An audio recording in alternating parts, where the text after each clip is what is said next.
Hi, this is Steve Bucksbaum for truehollywoodtalk.com in lovely West Hollywood at the Sunset 5 Theater at the 4th Annual Holly Shorts Film Festival. We're with Scott Hanson. He did a short film called Parts. Welcome to True Hollywood Talk, Scott. Thanks for having me. It's a pleasure to be out here. I don't get out to California often, so it's fun to be here. It's a good trip.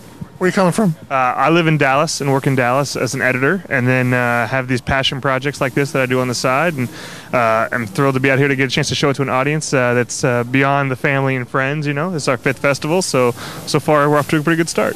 What's Parts about? Give us a basic outlook of. The short synopsis is that it's about the black market sale of orphan children for their organs, which is a really unfunny kind of idea, and it's a pretty serious movie. But we took this really sort of dark, potentially really depressing material and an idea, and thought it was a great chance to then show a positive ending and use that as a sort of, we built a redemption story out of that material that I think the darker you have it, it's always darkest before the dawn idea, and this was a chance to tell a story that really came a long way in the end, and so I think people will enjoy that. It's kind of a dark topic, so how did you get involved with this topic to begin with?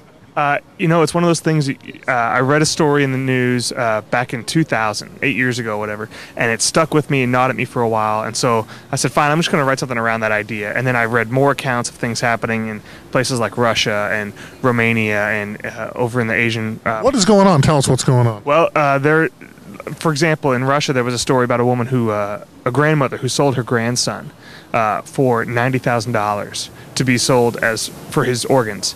The authorities intervened and the child was saved.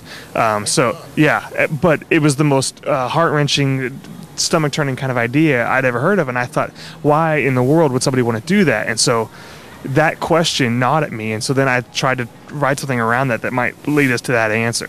And while I can never understand someone who would be willing to do that, I think it was a great jumping off point to develop a story that was a positive ending and could show a decent side of humanity on the other side of this sort of darker underbelly. What's been the response to the film so far? Pretty good. We premiered at AFI Dallas and have been in a few other festivals since then. It's early in our festival run. You know, I get a lot of people that come up to me and say that that they enjoyed the movie, but it's not a very comfortable movie, and that's a compliment to the group that came together to make the film, because it is a hard subject, but we knew that as a short film it was important to either be experimental in our execution, which I consider myself more traditional in that sense, or our subject matter had to really be sort of assertive and on that edge, and this was something that I couldn't forget about when I read it in the paper, and hopefully people will see the movie and they won't be able to forget about it either. So I think, Scott, you're bringing the attention to something that's dark, and maybe people don't want to watch it, but film is a very powerful medium. Obviously, this message is going to get out. What's going on in some of these countries? Well, it's a black market, so there's not a lot of documented resources about, you know, statistics and those sorts of things. I mean, we hear a lot about things like the sex slave trade and children that are enslaved and those sorts of things. This sort of thing is such a dark market. You hear a lot of combination of stories that are combination urban legend, combination APY reports, and then things that are coming out of developing third world communities where there isn't that sort of confirmed source material.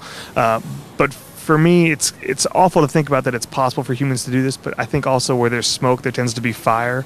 And so that's why we didn't try to do a documentary. What did you shoot it on, and how long is the film? We shot on Super 16. It's 20 minutes long. We finished with a high def finish, and so we didn't finish with a print. And I think here we're projecting either HD or Digibeta, I'm not sure. It looks good. Oh yeah, it looks fantastic. We used we shot on film, color corrected to HD, a flat pass, did the edit, and then we did a sort of like a DI, but just off tape to tape for the HD, and man, it looks fantastic. For new filmmakers, what is the budget on something like this run? Well, the answer I usually tell everyone is 2 relationships and a trip to the hospital. I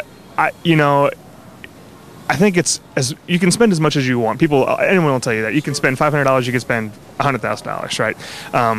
I saved up for 4 years for something like this and spent a lot of money out of my own pocket, and I pulled in I'm all out of favors. I owe everyone a favor now. So